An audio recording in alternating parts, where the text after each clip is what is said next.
أعوذ بالله من الشيطان الرجيم.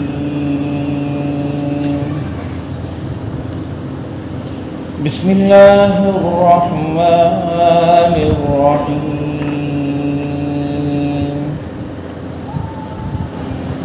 تبارك الذي جعل في السماء بروجا وجعل فيها سراجا وقمرا منيرا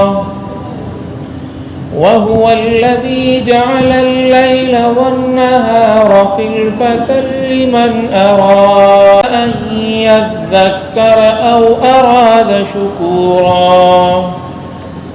وعباد الرحمن الذين يمشون على الأرض هونا وإذا خاطبهم الجاهلون قالوا سلاما. والذين يبيتون لربهم سجدا وقياما. والذين يقولون ربنا اصرف عنا عذاب جهنم إن عذابها كان غراما.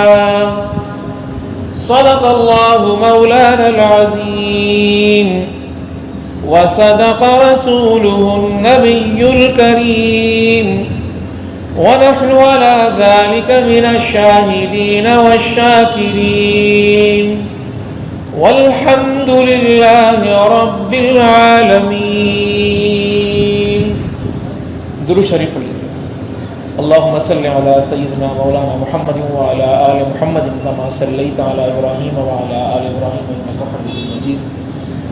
اللهم بارك على محمد وعلى آل محمد كما باركت على إبراهيم وعلى آل إبراهيم إنك حميد مجيد. انتہائی قابل احترام بزرگوں اور نوجوان ساتھیوں، اللہ تبارک و تعالیٰ کا کلام پاک ہے، 19واں پارہ ہے اور سورہ فرقان کا آخری رکوع ہے.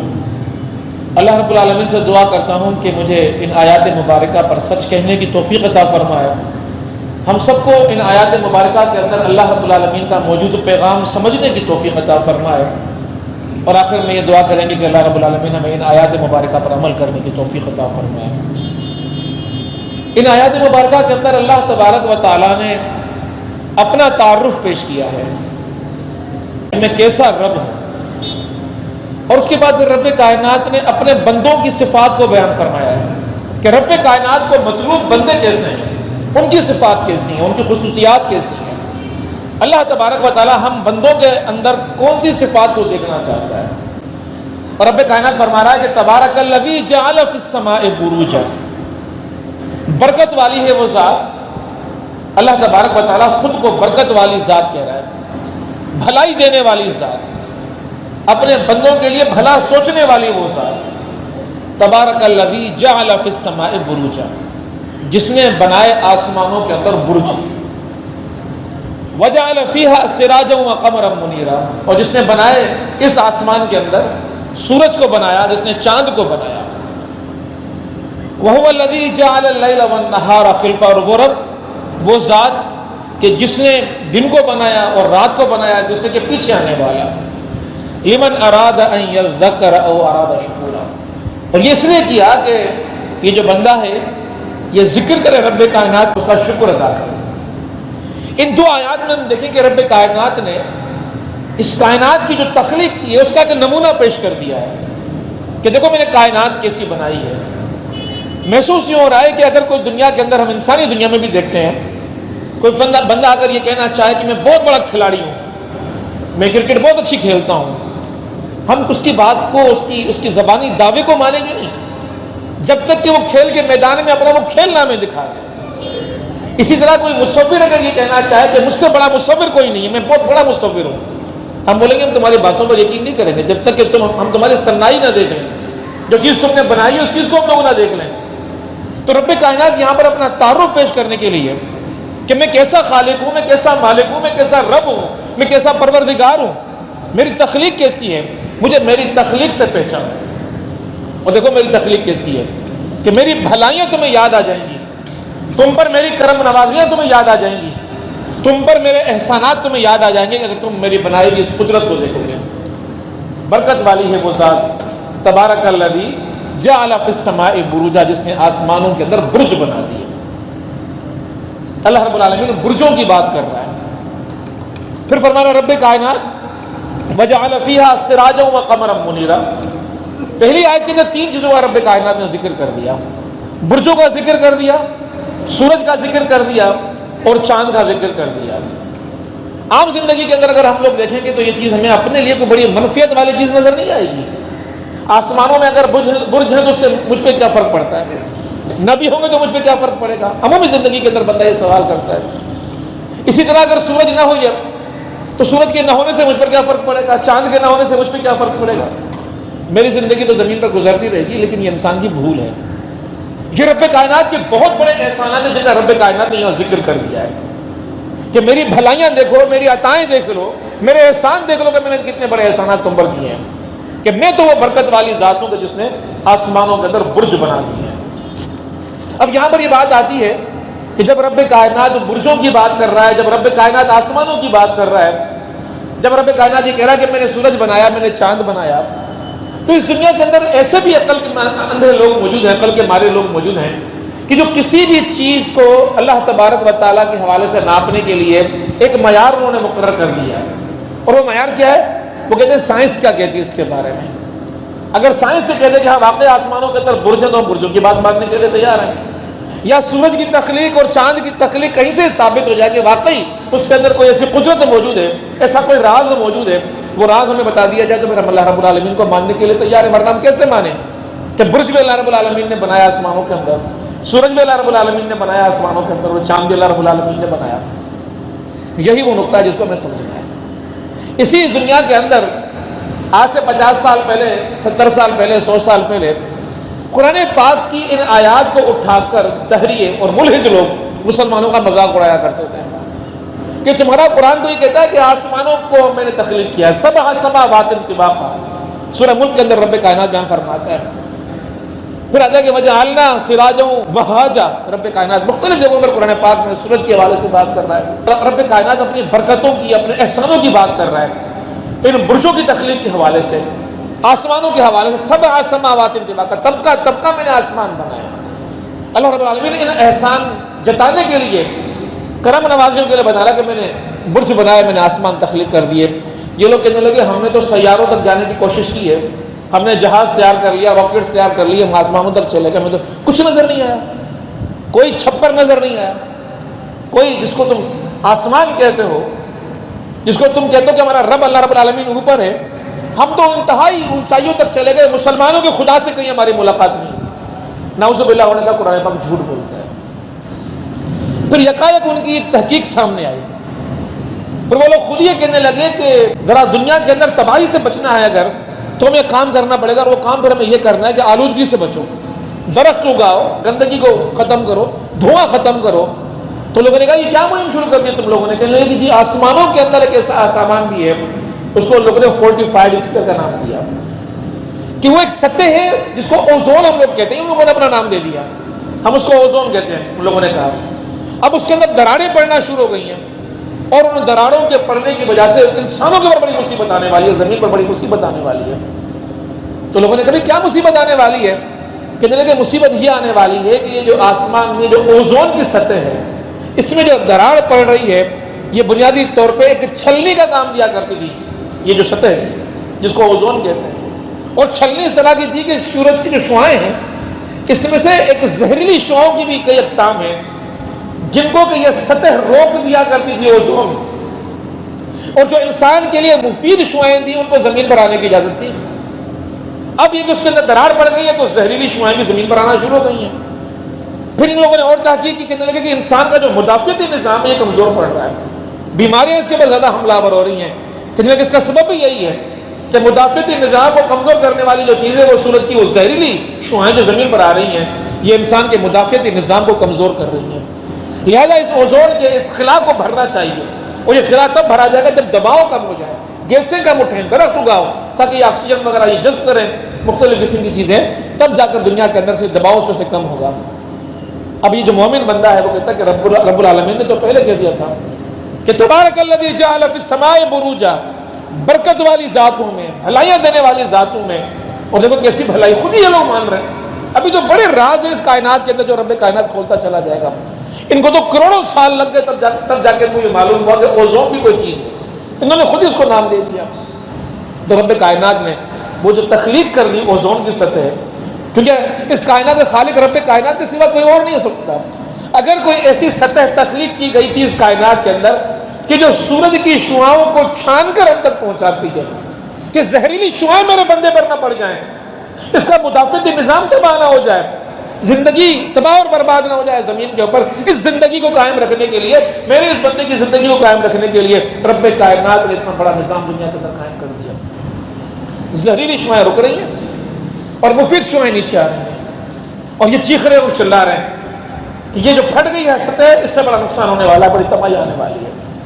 اور پھر ایک بات ان لوگوں نے اور کہی، تحقیق کر لی لوگوں نے. اور تحقیق کیا ہوئی؟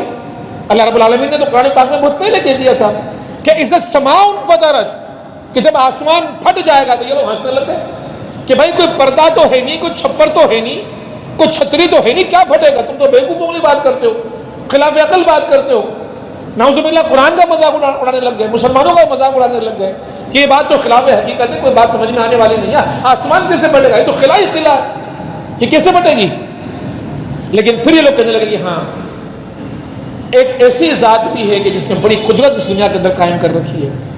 اور پھر وہ حقیقت کیا سامنے آئی؟ حقیقت سامنے یہ آئی کہ شہاب ثاقب نام سے ایسی مخلوق بھی اوپر موجود ہے جس کو ہم سیارہ کہتے ہیں، جس کو ہم تارا کہتے ہیں، جو آسمان سے زمین کی طرف آتا ہے. اور کبھی کبھی ہماری آنکھیں بھی مشاہدہ کرتی ہیں تارا ٹوٹ کے زمین کی طرف آ رہا ہوتا ہے. سید مودودی رحمۃ اللہ علیہ نے تفسیر کے اندر لکھتے ہیں کہ یہ جو شہاب ثاقب زمین کی طرف آتے ہیں، آج کی سائنس یہ کہتی ہے کہ یہ تعداد میں کوئی ایک دو نہیں آتے زمین کی طرف، 24 گھنٹوں کے اندر 10 کھرب کی تعداد کے اندر یہ شہاب ثاقب آسمان سے زمین کی طرف آتے ہیں. لیکن ایک ایسی سطح رب کائنات نے قائم کر رکھی ہے کہ جو ہی اس سطح کے اندر یہ شہاب ثاقب داخل ہوتے ہیں یہ خود بخود بھسم ہو جاتے ہیں. اب بات سمجھ میں آتی ہے کہ تبارک الذی جعل فی السماء بروجا، تیری زندگی کو زمین پر قائم کرنے کے لیے اس کو خطرہ نہ ہو میرا بندہ زندہ رہے، جیتا رہے، جو مہلت دی ہے اس مہلت کے مطابق اپنی زندگی زمین پر گزارے. رب کائنات نے اتنا بڑا انتظام کر دیا کہ ان شہاب ثاقب کو زمین پر گرنے کا حکم نہیں ہے. ایک ایسا مدار رب کائنات نے قائم کر دیا، ایک ایسا برج رب کائنات نے قائم کر دیا کہ جو ہی اس کے حصار میں شہاب ثاقب داخل ہوتے ہیں، یہ سائنس کے لیے، یہ قرآن تو صرف اشارے دے رہا ہے. قرآن تو صرف چند اشارے دے کر بات کر رہا ہے کہ کس طرح کی چیزیں جو رب کائنات نے تخلیق کی ہوئی ہیں. آج یہ لوگ خود ہی ان حقیقتوں پر پہنچنے کی کوشش کر رہے ہیں. ہم سب کو معلوم ہے کہ چاند پر بھی انسان پہنچ گیا، اور چاند پر پہنچنے والا جو انسان تھا وہ ایک امریکن تھا جو سب سے پہلے پہنچا تھا. اور اس چاند پر پہنچنے والے اس امریکن، اس عیسائی بندے نے جو حقیقت بیان کی تھی اس کا نام جان گیلن تھا. جب اس نے خلا کا سفر کیا تو اس سفر کے حوالے سے اس نے کہا کہ جو مسلمانوں میں ایک سائنسدان پیدا ہوا تھا ابو ریحان البیرونی، جس نے پہلی مرتبہ یہ بات کی تھی کہ یہ زمین اور یہ آسمان ان کے درمیان ایک خلا ہے، اس خلا کے درمیان ایک کشش موجود ہے جس کو کشش ثقل کا نام دیا گیا، جو زمین کی طرف چیزوں کو کھینچتی ہے. یہ بھی ایک مدار ہے جس مدار کے تحت یہ زمین چیزوں کو اپنی طرف کھینچتی ہے. یہ مدار ختم ہو جائے گا تو اس مدار کو توڑنے کے بعد جب چیزیں اوپر جائیں گی تو وہاں معلق ہو جائیں گی، وہاں پر ان کو کوئی چیز زمین کی طرف دوبارہ نہیں کھینچے گی، وہ اڑتی رہے گی آرام سے. خلا کے طرف آپ دیکھتے ہیں لوگ اڑتے رہتے ہیں، کوئی چیز زمین کی طرف نہیں کھینچتی ان کو، کیونکہ جو زمین کی طرف کھینچنے والی قوت تھی وہ مدار ہی ختم ہو گیا. سماوات طبقہ میں نے مدار پیدا کر رکھے، برج پیدا کر رکھے، آسمان پیدا کر رکھے ہیں رب کائنات کے رائے. تو ان لوگوں نے کہا کہ اس کا مقصد یہ ہے کہ اگر ہم اس کھینچنے والی کشش ثقل والی جو دائرہ ہے، جو حد ہے، اگر ہم اس سے نکل جائیں تو پھر آئندہ اوپر جا کر کوئی چیز ہمیں زمین کی طرف نہیں کھینچے گی اور گرائے گی نہیں. اور ان لوگوں نے اس پہ تحقیق کرنا شروع کی اور سیارے بنانا شروع کر دیے، مصنوعی سیارے جسے کہتے ہیں. اور زمین کے اس دائروں سے جب نکلے وہ لوگ اوپر تو اوپر جا کے وہ ہوا میں اڑنا شروع ہو گئے. اور آج بھی جتنی بھی سیٹلائٹ چیزیں آ رہی ہیں وہ ساری کی ساری اسی کی وجہ سے آ رہی ہیں. اور پھر یہاں سے ہم لوگوں نے آگے کا سفر کیا. تو جان گیلن جب گیا ہے اوپر اور جب وہاں سے پلٹ کر واپس آیا ہے تو اس نے اس دور میں ایک بڑا انٹرویو دیا تھا، اور یہ امریکہ کے سب سے بڑے مشہور ڈائجسٹ تھا، ریڈر ڈائجسٹ، اس کے اندر یہ مضمون چھپا تھا. اور پھر اس کا ایک اور اردو کے اندر میگزین چھپتا ہے جس کا نام شیربین ہے، اس میں بھی بڑی تفصیل اس کا انٹرویو آیا تھا، اور اس کے اندر اس نے ایک حقیقت کو تسلیم کیا تھا، اور وہ حقیقت کیا تھی؟ اس نے آ کر یہ کہا کہ یہی وہ ایک واحد شے ہے جو خلام خدا کے وجود پر دلالت کرتی ہے۔ کوئی ہے کہ جس نے ساری کائنات قائم کر رکھی ہے، کوئی نہ ہوتا تو یہ ممکن نہیں تھا کہ اس طرح ہم آسمانوں پر پہنچ جاتے، اس طرح کی کھینچا تانیاں ہو رہی ہوتی، اس طرح کی چیزیں ہوتی، اس طرح کے مدارج ہوتے، اور فرمایا گیا اور یہ کہ کوئی طاقت ہے جو ان سب کو مرکز و محور سے وابستہ رکھتی ہے، اگر کوئی نہ ہو کہ ساری باہم ٹکرا ٹکرا کے بھسم ہو جائے، فکانت حمام منبستہ، باہم ٹکرا ٹکرا کر بھسم ہو جائے، ختم ہو جائے۔ تو رب کائنات کہہ رہا ہے کہ تبارک الذی جعل فی السماء بروجا، میں وہ ذات ہوں۔ اب بندہ دیکھیے کس طرح خدا کے اس بات کو سننے کے بعد کتنا بڑا احسان رب کائنات نے کر دیا کہ رب کائنات نے مدارج بنا دیے، غلاف بنا دیے، برج بنا دیے کہ میرے بندے کی زندگی زمین پر جو اس کو میں نے مہلت دی ہے اس مہلت کی گھڑی تک قائم کر۔ پھر فرمایا رب کائنات نے وجعل فیہا سراجا وقمرا منیرا، اور بنایا میں نے اس کے اندر سورج روشنی دینے والا، تو سراج کہا سورج کو، اور اس کے بعد پھر دوسرا لفظ ہے قمرا منیرا، منیر روشن، قمر چاند کی اپنی روشنی نہیں ہوتی، یہ لوگوں کو بعد میں معلوم ہوا، تحقیقات اور سائنس بعد میں آگے گئی، خدا کے کلام کے اندر یہ بات بہت پہلے آ گئی کہ چاند کی اپنی روشنی نہیں ہوتی، چاند کسی اور روشنی سے منور ہوتا ہے۔ اور پھر دیکھیں رب کائنات کیا کہہ رہا ہے کہ تبارک الذی، برکت والا ہوں میں، تمہارے اوپر بھلائیاں کرنے والا ہوں میں، احسان کرنے والا ہوں میں، محبت کرنے والا ہوں تم سے میں، تمہیں زندگی عطا کرنے والا ہوں، اور تمہاری زندگی کو قائم رکھنے کے لیے تمہیں بڑے اہتمام کرنے والا ہوں میں۔ رب کائنات کہہ رہا کہ میں نے چاند بنایا اور میں نے سورج بنایا، اور دیکھیں دونوں کی زندگی کتنی بڑی اہم ہے۔ آج اسکول کا پڑھنے والا ایک بچہ بھی اس بات کو جانتا ہے کہ جو سبزہ ہے جو جانور بھی کھاتا ہے اور انسان بھی کھاتا ہے، یہ بنیادی خوراک ہے، اگر یہ سبزہ نہ ہو تو جانور بھی مر جائے گا، اور اگر جانور مر گیا تو پھر انسان کیا کھائے گا؟ سبزہ بھی ختم، جانور بھی ختم، انسان تو مر جائے گا۔ اس سبزے کی زندگی کے لیے چاند کی زندگی بڑی ضروری ہے، اس لیے کہ ہم یہ سمجھتے ہیں کہ فوٹو سینتھسس جس کو کہا جاتا ہے، یہ خود سائنس سمجھ رہی ہے بعد میں حقیقتوں کو، اور سائنس کی کوئی بات حتمی بھی نہیں ہوتی، اور ابھی مزید کھلتی جائے گی، مزید اس کائنات کے راز افشاں ہوتے چلے جائیں گے۔ لیکن کیا کہہ رہی ہے سائنس؟ سائنس یہ کہہ رہی ہے کہ سورج کی روشنی میں فوٹو سینتھسس ہوتا ہے، یہ پودا اپنے جسم کے اندر غذا کو جمع کرتا ہے، لیکن غذا ہضم چاند کی روشنی میں ہوتی ہے۔ جمع کرنے کے لیے، اکٹھی کرنے کے لیے، حاصل کرنے کے لیے سورج کی روشنی چاہیے، لیکن وجود کا حصہ بننے کے لیے، توانائی بننے کے لیے، زندگی بننے کے لیے چاند کی روشنی چاہیے۔ چاند کی روشنی نہیں ہوگی تو یہ جو ہے پودے ختم ہو جائیں گے زمین سے۔ اب ذرا تصور کریں کہ رب کائنات دونوں کو تخلیق نہ کرتا، وہ کہتا میں نے چاند بھی بنایا اور چاند کے ساتھ سورج کی ذکر بھی رب کائنات، تو دونوں کا ذکر ساتھ ساتھ رب کائنات کیوں کر رہا ہے؟ کہ دونوں کا ذکر ساتھ ساتھ اس لیے ضروری ہے کہ رب کائنات کہتا ہے کہ ان دونوں کا ساتھ اس لیے ہے کہ تمہاری زندگی قائم کرے۔ تبارک الذی، برکت والا ہوں میں، بھلائیوں والا ہوں میں، احسانات ہیں میرے تمہارے اوپر، یاد کرو میری اس صنائی کو، میری اس تصویر کو دیکھو، میرے اس رنگ کو دیکھو، اور ان رنگوں سے تو مجھے پہچانو کہ میں کیسا رہوں۔ اور اس سورج کا معاملہ ایک تو پودوں کی زندگی کے لیے ضروری، کوئی پودا نہیں ہوگا اگر یہ سورج نہ ہو اور چاند نہ ہو۔ لیکن ایک اور بات بھی ذرا سمجھ لیجیے، ایک فاصلہ ہے زمین اور آسمان کا، زمین کا اور سورج کا بڑا مخصوص فاصلہ ہے۔ اس فاصلے کی نسبت کو اگر تھوڑا تبدیل کر دیا جائے تو یہ زمین یا تو جم کر پانی ہو جائے گی یا جل کر خاک ہو جائے گی۔ سورج کی جو گرمی ہے اس کے بارے میں آج کی سائنس سے تحقیق کر چکی ہے، حقیقت دریافت کر چکی ہے کہ صرف 2% اس زمین پر آتی ہے گرمی، اور یہ 2% کیوں آتی ہے کہ رب کائنات نے فاصلہ اتنا رکھا ہوا ہے، اگر قریب کر دے تو گرمی بڑھ جائے گی، دور کر دے تو ٹھنڈ بڑھ جائے گی، سارا پانی سوکھ جائے گا، کوئی بھاپ نہیں بنے گی، کوئی بادل نہیں بنیں گے، کوئی میٹھا پانی سمندروں سے اٹھ کر پہاڑوں پر نہیں جائے گا بادل بن کر، کوئی دریا بن کر تم تک نہیں پہنچ پائے گا۔ یہ ہلکی ہلکی سی جو گرمی ہے تاکہ سمندر سے کچھ بھاپ بنے، کچھ بادل بنے، میٹھا پانی سمندر کے کھانے باری سے اٹھ جائے، پھر اللہ رب العالمین نے ان بادلوں کو چلائے، پھر تاکہ پہاڑوں میں جمائے، پھر رب کائنات کچھ گرمی ہلکی سی پیدا کر دے، پھر وہ برف وہاں سے گھلے اور آہستہ آہستہ پھر چلتا ہوا پانی ہم تک پہنچے، میرے حلق تک پانی پہنچانے کے لیے رب کائنات نے سورج اور زمین کا یہ فاصلہ مقرر کر دیا. تھوڑا بھی بڑھ جائے ٹھنڈ بڑھ جائے گی، کچھ نہیں ملے گا. تھوڑا بھی قریب آ جائے ہم بھی جل جائیں گے، ہر چیز جل جائے گی. تبارک الذی جعل فی السماء بروجا وجعل فیہا سراجا وقمرا منیرا. اب مسئلہ یہ کہ خدا کی حقیقت تو خدا بتا رہا ہے، اپنی پوری سنائی بتا رہا ہے، اس سنائی سے انسان خدا کو پہچانا ہے. لیکن لوگوں نے کہا کہ نہیں، جو سائنسدان بولیں گے ہم تو ان کے ذریعے سے مانیں گے. اور پھر کیا ہوا؟ عیسیٰ علیہ السلام، ان سے 500 سال پہلے فیثاغورس نامی ایک سائنسدان پیدا ہوا، میتھمیٹیشین تھا. اس نے کہا کہ یہ جو زمین ہے، اس زمین سے جو یہ تارے اوپر نظر آتے ہیں، یہ تارے آزاد ہیں، یہ گھومتے رہتے ہیں، یہ جڑے ہوئے نہیں ہیں، جٹے ہوئے نہیں ہیں. لیکن اس کے بعد پھر ایک اور سائنٹسٹ آیا، عیسیٰ علیہ السلام کے 140 سال بعد آیا.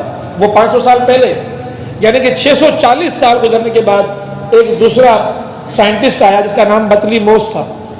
اس نے کہا کہ نہیں، جٹی ہوئی چیزیں یہ سارے کی ساری آسمانوں کے اندر، جس طرح انسان ٹوپی کے اندر موتی جڑ دیتا ہے، جڑی ہوئی چیزیں یہ معلق نہیں ہے ہواؤں میں کہ خود بخود اڑ رہی ہیں.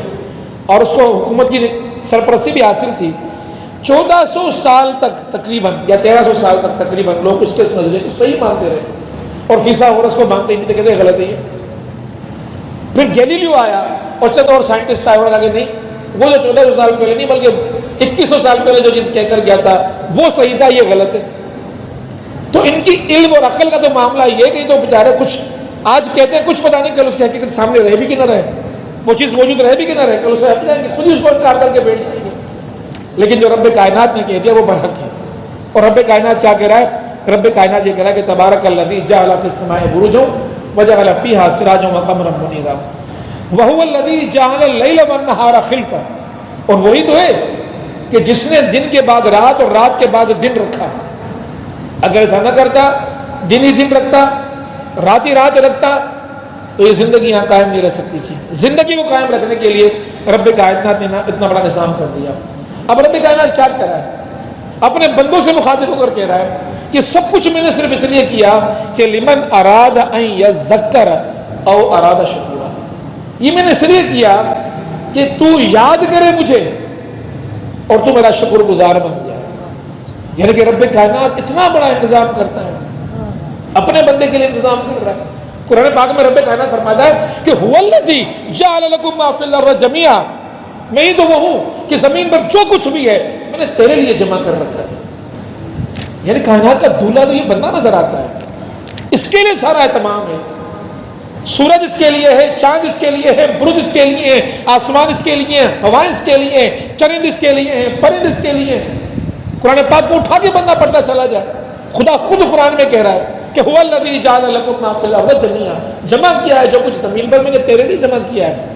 سخر لکم ما فی السماوات وما فی الارض، مسخر کر دیا ہے جو کچھ آسمانوں کے اندر ہے اور جو کچھ زمینوں میں میں نے تیرے لیے مسخر کر دیا ہے کہ میرا بندہ ان چیزوں کے اوپر حکمرانی کرے. محسوس تو یہ ہوتا ہے کہ رب کائنات نے اس بندے کو اپنی محبت کے لیے پیدا کیا ہے، اور جس سے محبت ہوتی ہے اس کے لیے بندہ سب کچھ کرتا ہے. تو رب کائنات نے اس کائنات کے اندر اس بندے کو دلہا بنا کر نہیں دیا اور اہتمام اتنا بڑا کر دیا اس کے لیے کہ رب کائنات چند ایک چیزیں دیکھ کے، چند چاول رب کائنات نے سامنے رکھ دیے کہ دیکھ میں نے تیرے لیے یہ کیا، دیکھ میں نے تیرے لیے یہ کیا. اور وہ جو کچھ بندے کے لیے رب کائنات نے کیا ہے وہ اتنا کچھ ہے کہ بندہ اگر دنیا کے اندر بیٹھ کے سوچے تو سمجھ میں بات یہ آتی ہے کہ اس کائنات کی ہر چیز اللہ رب العالمین نے اس بندے کے لیے پیدا کی ہے. پھر گویا کہ رب کائنات اپنے بندے سے مخاطب ہوتا ہوا نظر آتا ہے. اگر انسان خدا کی زبان کو، قرآن کی زبان کو دل کے ساتھ محسوس کرنے کی کوشش کرے تو دل کو پھر یہ بات محسوس ہوتی ہے کہ خدا یہ کہتا ہوا نظر آتا ہے کہ میرے بندے، یہ آسمان میں نے تیرے لیے تخلیق کیا ہے، یہ سورج میں نے تیرے لیے تخلیق کیا ہے، یہ ہوائیں میں نے تیرے لیے چلائے ہیں، یہ سمندر میں نے تیرے لیے بہائے ہیں، یہ دریا میں نے تیرے لیے بہائے ہیں، یہ چرند میں نے تیرے لیے تخلیق کیے ہیں، یہ پرند میں نے تیرے لیے تخلیق کیے ہیں، لیکن تجھے میں نے اپنے لیے تخلیق کیا ہے. وما خلقت الجن والانس الا لیعبدون. تیری زندگی کا مقصد، وجہ تخلیق تیری کیا ہے کہ تو مجھ سے محبت کرے اور میں تجھ سے محبت کروں، اور کوئی چیز نہیں ہے درمیان میں، اور کوئی حاجت نہیں ہے، اور کوئی مقصد نہیں ہے۔ تو جب زندگی کا مقصد یہ ہے کہ میں رب کے لیے ہوں، تو میری زندگی کا مقصد تیرے دین کی سرفرازی، میں اسی لیے مسلمان، میں اسی لیے نمازی۔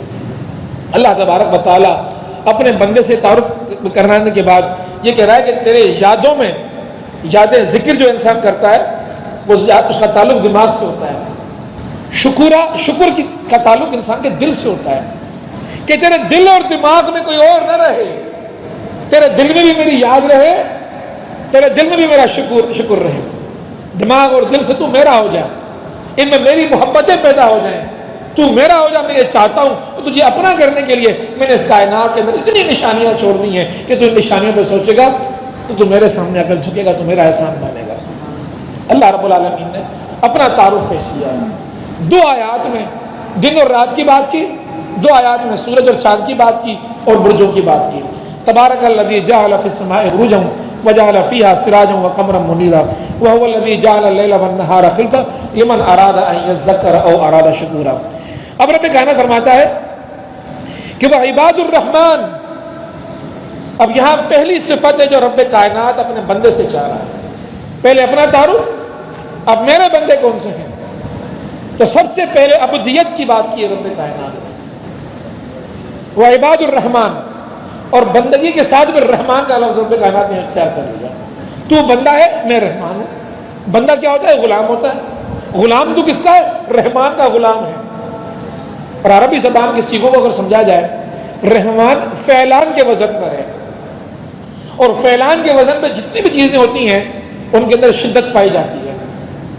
طوفان کے اندر شدت ہوتی ہے، طغیان کے اندر شدت ہوتی ہے، طغیانیاں، پانی تیز چلتا ہے۔ تو رب کائنات کہتا ہے کہ میرے اندر رحم کی صفت اس قدر شدید ہے، اس قدر شدید ہے کہ چھل کے باہر جا رہی ہے، بھری پڑی ہے برتن کے اندر، وہ برتن میں سما نہیں پا رہی۔ اتنی رحمت لے کر، اتنا رحم لے کر، اتنی محبت لے کر میں اپنے بندے کے پاس آیا ہوں، میں اپنے بندے کے لیے آگے بڑھاؤں۔ کس کے لیے بڑھاؤں؟ وہ جو میرا بندہ ہے، وہ عبد ہے، جس نے اپنے آپ کو میرے سپرد کر لیا۔ ایسا نہیں کہ جس نے میرے سپرد کر لیا اس کے لیے دنیا میں نے حرام کر دی، چند پیمانے رکھ دیے آزمانے کے لیے، جو واقعی یہ مجھے اپنا رب مانتا ہے، اگر مانتا ہے تو یہ تجھے دنیا کے اندر یہ چیزیں ان دائروں کے اندر اختیار کرنے کی اجازت ہے، منع نہیں ہے تجھے۔ مشروبات تو پیے گا، لیکن مشروبات وہ نہیں پیے گا جو عقل کو خراب کر دے۔ جنسیت کے معاملے تیرے لیے کھول دوں گا، لیکن وہ جو تیرے نکاح کے اندر ہوں گے، دیکھنے کے معاملے بھی تیرے لیے کھول دوں گا، لیکن دیکھنا مجھے یہ ہے کہ بندہ میرا وفادار کتنا ہے۔ قدم قدم پر تیری وفاداریاں چیک ہوں گی، دیکھوں گا میں۔ یا ایھا الذین آمنوا لا تقدموا بین یدی اللہ ورسولہ، اے ایمان والو ایک قدم بھی نہ اٹھاؤ اللہ رب العالمین اور اس کے رسول صلی اللہ علیہ وسلم کی مقرر کردہ حدود سے۔ ہر قدم پہ تمہیں دیکھنا ہے کہ رب کائنات کا حکم کیا ہے۔ تو وہ عباد الرحمان، اور رحمان کے بندے، وہ شدید محبت کرنے والے، اس کے غلام، اس کے بندے۔ الذین یمشون علی الارض ہونا، مشق کے معنی ہوتے چلنا، علی معنی پر، ہونا دھیرے دھیرے چلنا، عاجزی کے ساتھ چلنا، انکساری کے ساتھ چلنا۔ پہلی صفت رب کائنات نے اپنے بندوں کی بیان کی ہے کہ مجھے مطلوب بندہ کیسا ہے، وہ جو زمین کے اوپر چلتا ہے تو اس انداز سے نہیں چلتا کہ زمین کا مالک اور خالق وہ ہے، زمین اس کے لیے بچھائی گئی ہے، زمین پر اس کی دسترس ہے، زمین پر وہ خالق اور مالک بن کر آیا، ایسا نہیں ہے۔ وہ تو عبد ہے، عبد رب کو پہچاننے والا ہے، اور جو رب پہچانتا ہے اس کے پورے وجود کے اوپر رب کا خوف، رب کی خشیت، رب کی وہ جو اس پہ احسانات ہیں ان کا بوجھ اس کے اوپر ہوتا ہے، وہ اس بوجھ کو محسوس کرتا ہوا دنیا کے اندر چل رہا ہوتا ہے۔ تو رب کائنات فرمانے کے والذین وعباد الرحمن الذین یمشون علی الارض ہونا، یہاں پر ایک بات کو ذرا سمجھنا چاہیے، اس مشی کے معنی کو، یعنی کہ چلنے کے معنی کو، ہونا، ہولے ہولے، دھیرے دھیرے، لوگوں نے سمجھا کہ بس بیماروں کی طرح چلنا ہی عاجزی والا چلنا ہے۔ عمر فاروق رضی اللہ تعالیٰ عنہ کا دور ہے، ایک صحابے کی جو زمین پر چل رہے ہیں اس طرح چل رہے ہیں کہ جس طرح مریض چلتے ہیں۔ عمر فاروق رضی اللہ تعالیٰ عنہ نے روکا اور پوچھا کیا حال ہے تمہارا، خیر تو ہے، اس طرح کیوں چل رہے ہو، بیمار ہو؟ کہا کہ نہیں، تو درہ نکالا اور دھمکایا اس کو کہ اگر تم اس طرح چلے تو آئندہ تمہیں درہ ماروں گا۔ پھر اللہ کے نبی صلی اللہ علیہ وسلم کے بارے میں حضرت علی کرم اللہ وجہ فرماتے ہیں کہ آپ زمین پر اس طرح چلا کرتے تھے گویا کہ زمین آپ صلی اللہ علیہ وسلم کے سامنے سمٹ دی جا رہی ہے. اور یہ چلنا کیسا تھا؟ آنکھیں نیچے قدم تیز. کیونکہ مومن ہے، یہ ایک پیغام ہے اس دنیا کے لیے کہ یہ اللہ کے بندے ہیں، یہ اللہ کے سپاہی ہیں. ان کی قدموں میں قوت ہوتی ہے لیکن نگاہوں کے اندر حیا ہوتا ہے. ایک صحابی فرماتے ہیں کہ اللہ کے رسول یوں چلا کرتے تھے گویا کہ اونچائی سے نیچے اتر رہے ہو. جب بندہ اونچائی سے نیچے اترتا ہے تو اس کے قدم تیز نیچے اتر رہے ہوتے ہیں لیکن نگاہ بھی نیچے ہوتی ہے. اب مومن کو کیا سمجھایا جا رہا ہے کہ جب اللہ کی زمین پر چلو بد نگاہیاں کرتے ہوئے نہ چلو. میرا بندہ وہ ہے جب چلے گا راہوں میں نکلے گا تو نگاہوں کو جھکاتا ہوا چلے گا لیکن اس کے قدموں کے اندر قوت بھی ہوگی تاکہ کفر کو پتا چلے کہ یہ اللہ کے جو بندے ہیں یہ قوت والے ہیں، کفر کے خلاف طاغوت کے خلاف کھڑے ہونے والے ہیں. لیکن ان کے اندر تکبر نہیں ہوتا. مصنوعی ان کے اندر تقویٰ کی کیفیت پیدا کر کے لوگوں کے سامنے بڑا فقیر اور بڑا بزرگ ظاہر کرنے والی ان کے اندر مصنوعی قسم کی چیزیں بھی نہیں ہوتی. یہ جو حقیقت ہوتی ہے، خوف جو ہوتا ہے رب کائنات کا، اس کے نتیجے میں جو عاجزی اور ذلت ساری بندے کے اوپر حاوی ہو جاتی ہے، بس ان پوری خصوصیات کا مجموعہ بن کر یہ بندہ زمین پر آ رہا ہوتا ہے. رب کائنات فرما رہا ہے کہ وعباد الرحمن الذین یمشون علی الارض ہونا وَإِذَا خَاطَبَهُمُ الْجَاهِلُونَ قَالُوا سَلَامًا. اور جب ان سے جاہل مخاطب ہوتے ہیں تو یہ جاہلوں سے الجھتے نہیں ہیں، انہیں سلام کرتے ہیں اور سلام کر کے آگے نکل جاتے ہیں. بڑی زبردست قسم کی ایک فطرت ہے، اعلیٰ فطرت ہے کہ اس زمین کے اوپر یہ جو بندہ رب کائنات کی طرف سے اللہ رب العالمین کا دائی، دین کا دائی بن کر آیا ہے، اس کو دین کی دعوت لے کے لوگوں سے الجھنا نہیں ہے، لوگوں کو سمجھانا ہے، قائل کرنا ہے، دلوں کو نرم کرنا ہے، محبت پیدا کرنی ہے لوگوں کی دلوں کے اندر. نبی اکرم صلی اللہ علیہ وسلم کی خدمت میں دو صحابہ موجود ہیں. ایک صحابی الجھ گئے دوسرے صحابی کے ساتھ، اور حالت یہ ہے کہ وہ اس طرح الجھ گئے ہیں، کوئی شخص ہے وہ الجھ گئے. اس طرح حدیث کے اندر آتا ہے کہ برا بھلا کہنا شروع کر دیا، سخت الفاظ کہنا شروع کر دیے ہیں. بعض روایت میں یہ بھی آتا ہے کہ صدیق اکبر سے کوئی گفتگو کر رہی ہے اور ادھر سے جو ہے خاموشی ہے، خاموشی ہے، خاموشی ہے. بلا کر آخر میں کہا کہ سلام ہے، اس کو سلامتی کی دعا دی اور آگے چل پڑے. اللہ کے نبی صلی اللہ علیہ وسلم نے فرمایا کہ جب یہ شخص تجھ سے الجھ رہا تھا، تجھے برا بھلا کہہ رہا تھا، سخت الفاظ نکال رہا تھا، دل کو تکلیف پہنچانے والی گفتگو تجھ سے کر رہا تھا اور تو خاموش تھا، تو رب کائنات نے فرشتے مقرر کر دیے تھے جو تیری طرف سے جواب دے رہے تھے، اس کو تیری طرف سے اس کو جواب دے رہے تھے. جب وہ کہہ رہا تھا کہ تو ایسا ہے تو فرشتے کہتے کہ یہ نہیں، تو ایسا ہے.